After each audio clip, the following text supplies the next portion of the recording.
Here, doing a get ready with me. I know it's been a while, so let's get on with it. Once again, if you're new to the channel, my name is Ashley Rose 13XIII. Well, that's what my handle says, but my name's Ashley Rose, but you can call me Ash like everyone else does.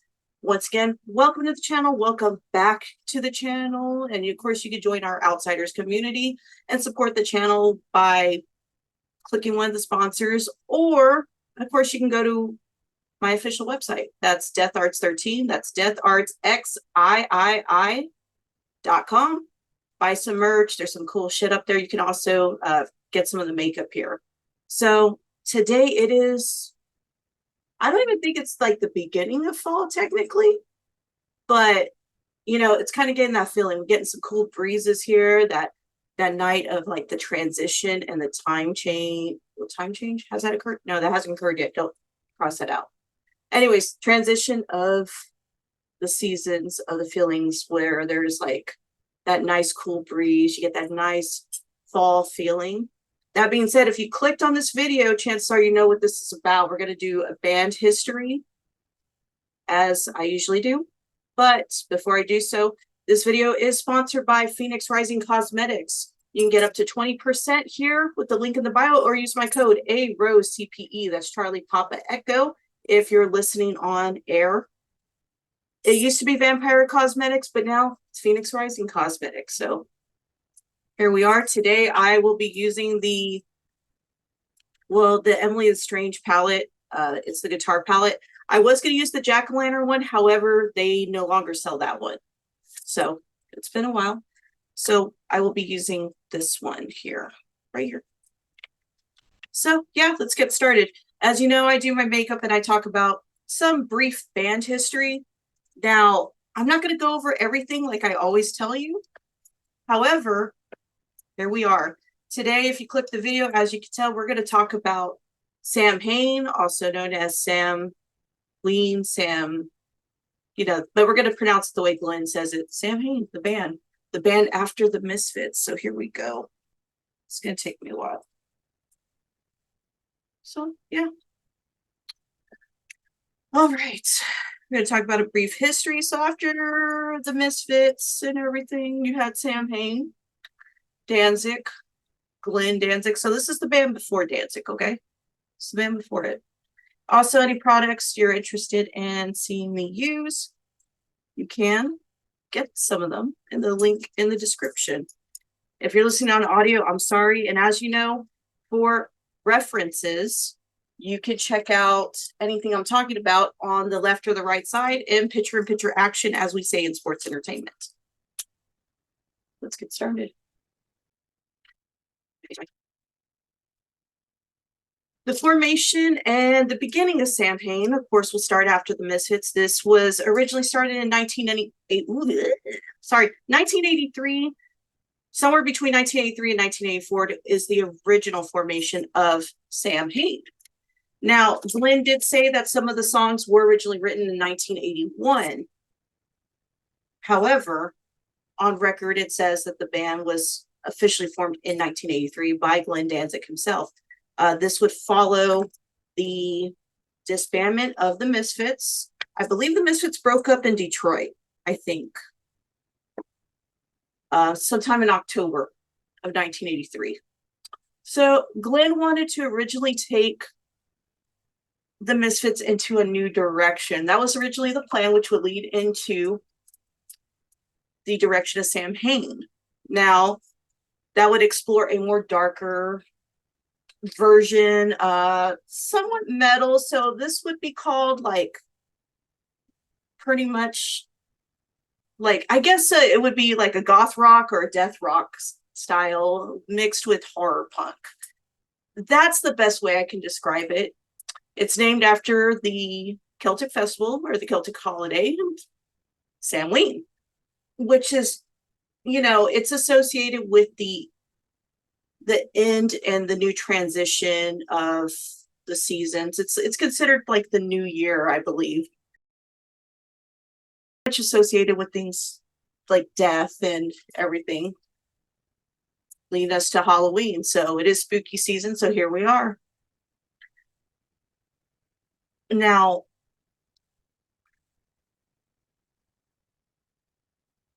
this would, of course, be a little bit different than the horror punks. This will be a little bit different than the horror punk sound of the Misfits. While there are elements of punk in Samhain, which it's hard to come by if you've never heard Samhain. If you have the box set, cool. You know, shout out to my friend Kai who sent me, you know, a copy of his box set. So I have the whole discography of Samhain. So if you haven't heard it, it's very hard to come by because it's not on Spotify or.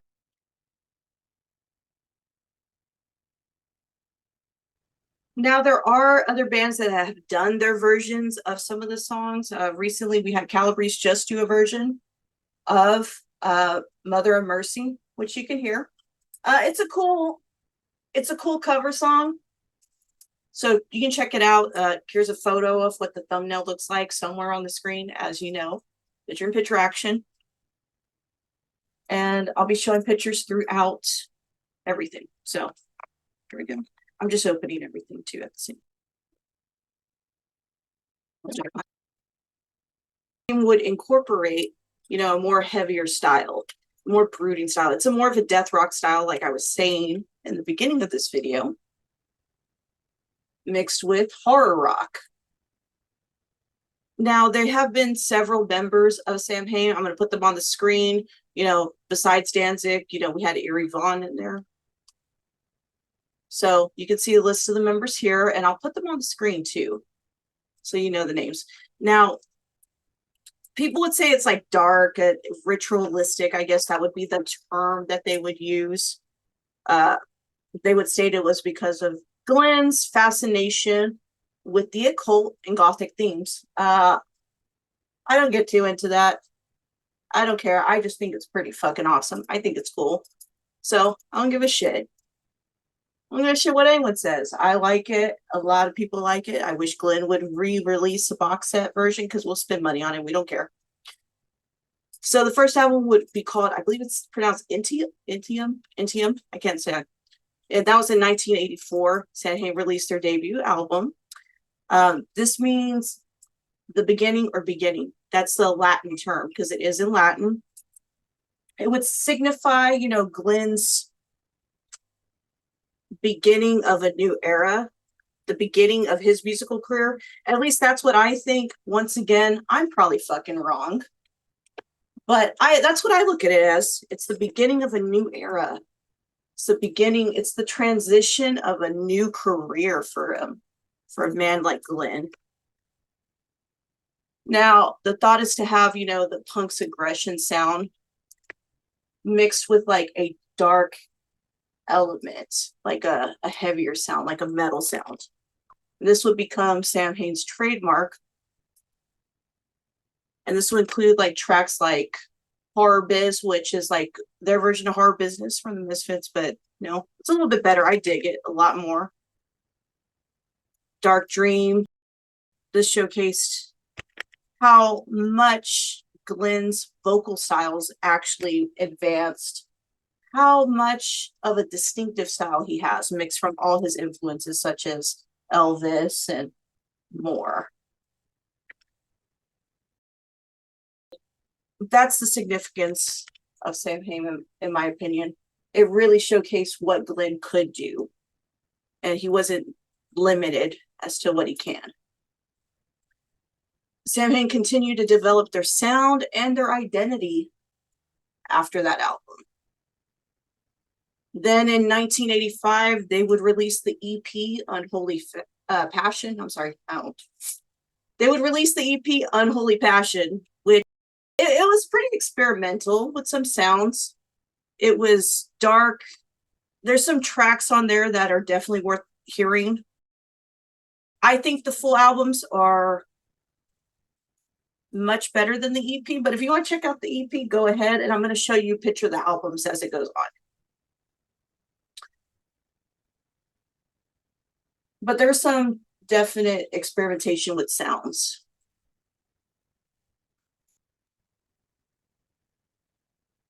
In 1986, Samhain would release their second full-length album, which is my favorite Samhain album, November Coming Fire. I think it's probably the best one out of the three, and then there's the EP. But I know some people don't count EPs, but I feel EPs are just as important. The extended plays. The album it's regarded as the defining work of Samhain, I suppose, if you ask people. But I think the debut album is just as good too. But my favorite one is this one. November Coming Fire has the songs like Mother of Mercy, Halloween 2 on it as well. November Coming Fire does demonstrate a more polished presentation of the band Samhain. It's a more polished production, as we would say. I know I'm bronzing my face, bronzing the hell out of it. But anyways, it's a solid mix of goth, metal, and punk. Now this would actually be the direction you can see Glenn is going in his career. This is what Glenn is wanting to do. And this would be, you would get an idea of what Glenn's projects were coming to be. Samhain would eventually transition into Danzig, the band Danzig, because, they were changing out members of Samhain, so it seemed more logical to just call it Danzig, I believe. He really wanted to shift his focus towards a newer sound, a newer project, which is cool. And that would lead into it. So if you start actually listening to the second full-length album, November Coming Fire, then you could see and compare that signature sound that he was going for.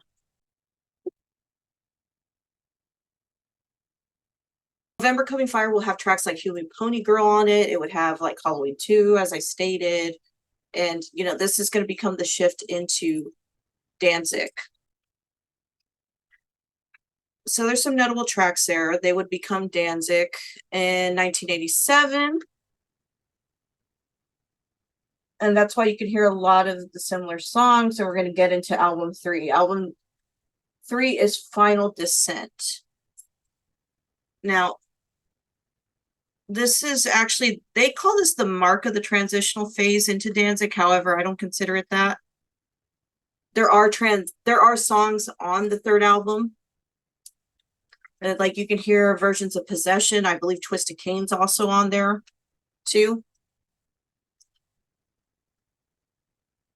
And Eerie Von will no longer be part of the band as well, listed on there. If you go and look, you're going to see some of the members of the beginning of the first Danzig album listed on there. I believe Eerie already left the band at that time. If I can, if I find the date, I'm going to put it on the screen, okay? It's going to be listed on there. Some of the songs would be re-recorded and released for the self-titled album, and I believe the second Danzig album too.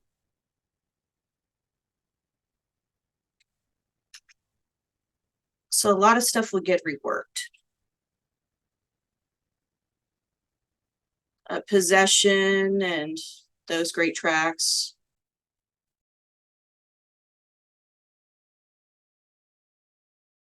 It also has Descent on it as well, since it's called Final Descent. Apparently, they swapped out drummers. Well, let's be honest, they didn't swap out. They no longer had a drummer, and said that they used a drum machine for the tracks. So when they got rid of their original drummer, or Glenn did, or whatever happened in that case, I wasn't there. I'm just telling you. I'm just telling you a story, kind of like in my version of telling you the story, how it goes. If this ain't your first time here, you know that. I'm just going to tell you how I pretty much heard it or remember it. And if you can hear the dog outside, I'm sorry.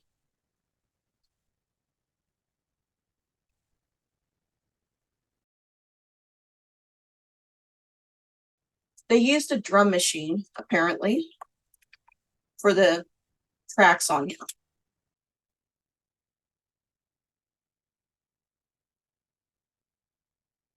Lived band, you know, they didn't have like an extremely long run compared to a lot of bands.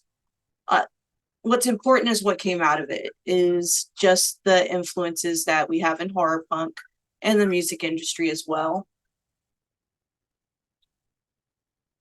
A lot of people admire Samhain. A lot of people love Samhain for their musical influence, and that's also part of the horror punk goth subculture as well. Samhain would eventually have a reunion in 1999. Glenn reunited with Samhain for a series of live events. And these performances actually would help introduce the band to newer generations as well. I don't need to put that there.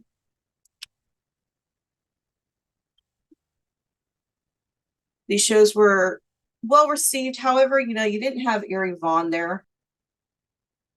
You had some other people at the reunion, but at least there was one.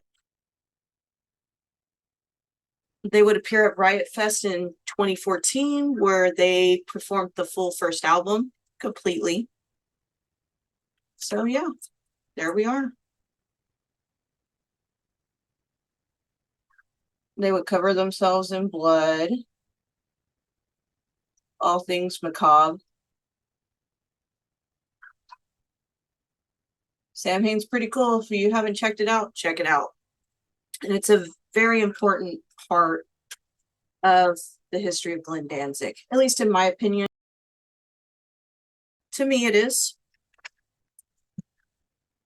And it helps serve like a bridge between the energy of punk, like the Misfits, like horror punk, to goth rock and metal as well. Samhain is one of those bands that's very much earned a cult following. I'm kind of glad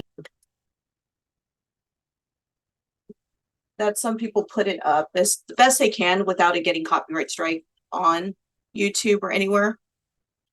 So you can at least hear a couple of tracks, and you can also hear some people that have done some covers of Samhain, which is cool as well. You at least get an idea and that feel, you know. But definitely an important band that's influenced other bands. Once again, here are the albums. You can see them on screen. Now, a lot of things would come out of Samhain. I wouldn't say out of them, but just throughout the influences. Of course, you have our horror punk bands like Calabrese and Blitzkid. But you also had Davey Havok, frontman, Son of Sam, which is definitely another few albums you should check out.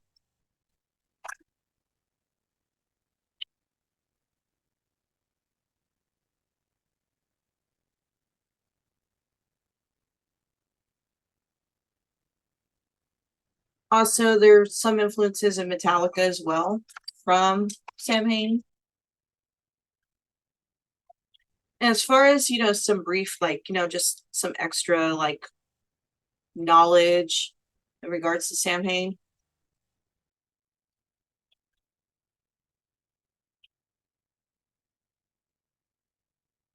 Archangel was actually originally written for the singer of The Damned when he was believed to go solo. So interesting enough, interesting enough, Archangel was technically not supposed to be a part of Samhain, but it was a song that Glenn wrote for someone else. I'm not sure why they didn't want the song, but he ended up performing it, and that could be found on the first album.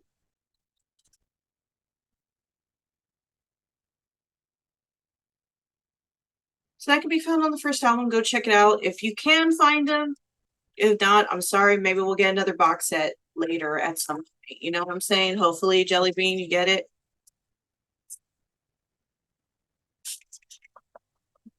So yeah, it's my brief history of Samhain. Hope you enjoyed it. Not much, I know. Not a very long video, I know. But hey, at least you got to learn some stuff, you know, a little bit. Just a tad bit. Just a little. So there you go. Once again, my name is Ashley Rose. You can call me Ash. Thank you for tuning in. And if you're listening to this on audio, just remember, I am the universe is you. And if I'm as much universe, you're just as much universe as well. So till then, later, have a good day.